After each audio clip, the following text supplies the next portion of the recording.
महामारी कोरोना लगी इछेन तृतीय पर्याय लॉकडाउन चलीचे। निजर घर छाड़ी करी 2 पैसा रोजगार करवार लगी बाहर राज्य के जाई करी काम करुचन गरीब श्रमिक माने। हेले हठात लॉकडाउन हबार कारण से माने निजर घर के इछेन फिरी नहीं पारबार।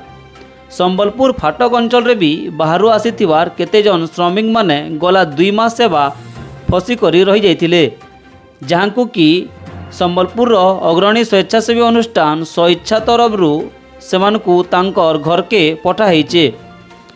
ई महत् काम रे स्वेच्छा तरफ गीताराणी पंडा, आदिनंद, दिलीप पंडा, सुब्रत नाथ, प्रफुल्ल होता, स्वाति महापात्र, सुबल मेहेर, संतोष, अधीर नायक, साइकांत बनर्जी, मनोज परिडा, प्रभुदत्त माझी, आजाद हाथी प्रमुख सामिल थिले।